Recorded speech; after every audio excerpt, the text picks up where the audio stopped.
Hello everyone, this is Jason from STEM Nerds. Thanks for being here. In today's video, we are going to be talking about mitosis and a little bit about binary fission and what all of that means. We're going to look at the steps of the cell cycle. We're going to talk about the steps of mitosis, compare and contrast that to binary fission. Thanks for being here. All right, so let's start here. I think this is a natural starting point. The cell cycle. What is the life cycle of a cell, that fundamental unit of all of life? I'm going to start with G1. And so in G1, this is where most non-dividing cells in our bodies exist. Is in G1, they grow to a certain size and they perform a metabolic activity. They have a role inside of our body, and that's pretty much where they spend their lives. Now, if they receive a signal to divide, that's when they enter this next phase called S phase. S stands for synthesis. And all of this, G1 and S and later G2, this is all called interphase. So in the S phase, again, the only time a cell is going to enter this phase is when it receives a signal to grow and divide. S stands for synthesis. This is where the DNA is going to be replicated in preparation for making a new cell. Once that happens, the cell will then go into what is known as G2 or growth 2. In that particular instance, the cell is growing in physical size. It's adding to its organelles in preparation for making two new cells. And so that's interphase, G1, S, and G2. Again, once G2 has been finished, then we go into the M phase, that is mitosis. And we're going to talk about the steps of mitosis here in a second. But the main point here is for the cell cycle, it includes G1, S, G2, and the M phase. All right, so let's go ahead and take a look at mitosis, a little bit of a closer look here at that M phase. And we've got a cell here. And again, this cell is only going to divide to make a new cell. We're starting with one cell. We're going to end up with two cells that should, in theory, be genetically identical because the cell is going to copy its genome in S. That's already happened before anything we're seeing here. And so the genome, all of the genetic information contained within inside the nucleus, that has already been copied in S. That was part of interphase. And now, from prophase through telophase, that is mitosis. And I like to tell my students, just remember PPMAT if you need to remember the order. Prophase, prometaphase, metaphase, anaphase, telophase. First letter for each one comes out to PPMAT. It's just an easy way to remember the order. Okay, so in this particular example, we have a cell that copied its genetic information, doubled the number of chromosomes in S in prophase. First thing we have to know, the first step is those chromosomes condense and they combine to form something called sister chromatids. So the chromosomes that have been copied are joined together at a place called the centromere.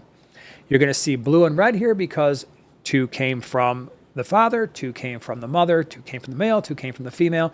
And now that those chromosomes are copied, we have sister chromatids. Okay. That happens in prophase. You're also going to see that the centrioles, these structures that are going to eventually be responsible for producing the mitotic spindle and moving chromosomes around inside the cell, those have formed, but they're starting to move to the opposite ends of the cell. The mitotic spindle is also forming in prophase. You go to prometaphase, you're going to notice a couple differences here. Difference number one is the nuclear envelope has broken down. And that's necessary because the centrioles that are producing that mitotic spindle has to eventually connect with the centromeres that are holding the sister chromatids together. We move into metaphase, and here we can see that the mitotic spindle has actually pushed the sister chromatids to the middle of the cell. That's called the metaphase plate.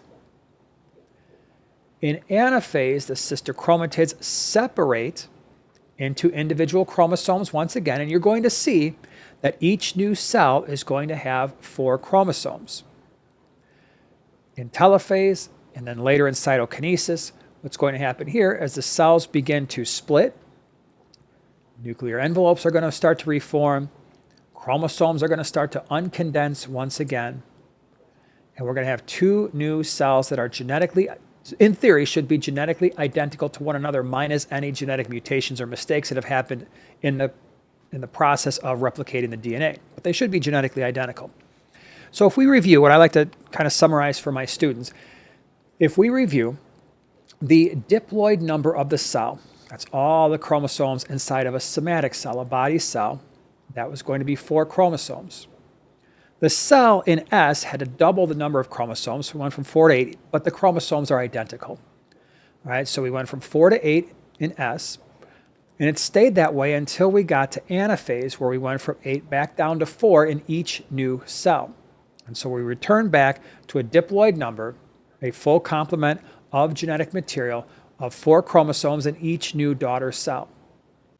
Now, I mentioned this term somatic cell, and those are basically the body cells of an organism, but we also have what are known as sex cells, sperm and egg, and we're going to talk about that process in a future video. Right now, we're just focused on the cells inside of our body that are non-sex cells, non-sperm, non-egg. And again, in that particular case, they have a diploid number. In this particular example here, the diploid was 4. In human beings, the diploid number would be 46.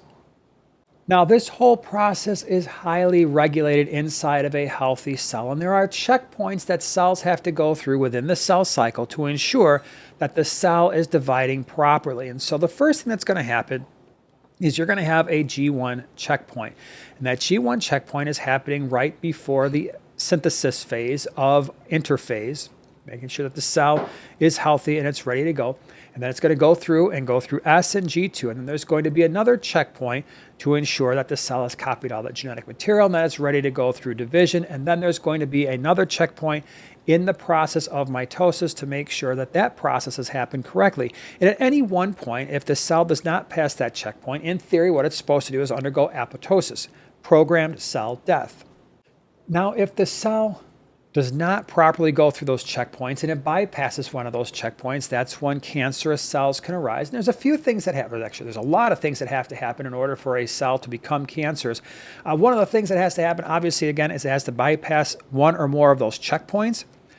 The next thing is usually an accumulation of genetic mutations. Rarely is it just one genetic mutation that leads to cancer, although it can happen that way, but usually the cell is losing control of its ability to control cell growth and division. Now, there's a couple other things that even if the cell bypasses checkpoints inappropriately, it also has genetic mutations that allows it to lose control of its ability to control cell growth. There's 2 other concepts that I think is important to understand right now at this point in the video. One is tumors. The cells that form tumors have to ignore a couple of really important things. One of them is called density-dependent inhibition. In other words, you see this picture over here, and you've got this big glob of tumor cells. And what the cells normally do in a healthy situation is they recognize when things are getting a little bit crowded inside the body. And density-dependent inhibition means when the cells are growing abnormally and they're starting to get kind of smashed in one area, that can be a signal to the cells to undergo apoptosis. Now, if a cell forms a tumor and that tumor is in one place, that's called a benign tumor, and that means all the tumor cells are confined in one area. Cancerous cells can become malignant, and that requires the cells to ignore yet a second important feedback mechanism, and that is called anchorage dependence. Believe it or not, almost all cells in our body are fixed in place. Either they're connected to other cells or they're connected to the extracellular matrix. And when they lose that connection, what's supposed to happen is that is a signal to the cell to once again undergo apoptosis, program cell death, so that we don't have cancerous cells spreading around the body. And so cancer cells have to ignore density-dependent inhibition. They also have to ignore anchorage dependence. There's only a couple types of cells inside the body that don't have anchorage dependence, and that would be our blood cells and our sex cells, sperm and egg. But most other cells in the body, they should be adhering to those 2 feedback mechanisms in addition to all the checkpoints. And so we're already starting to see that there's a lot of things that have to go wrong in order for a cancerous cell to form tumors. It has to ignore the checkpoints. It has to undergo genetic mutations. It has to ignore all the internal feedback mechanisms for the enzymes that help control cell growth. It has to ignore density-dependent inhibition and anchorage dependence.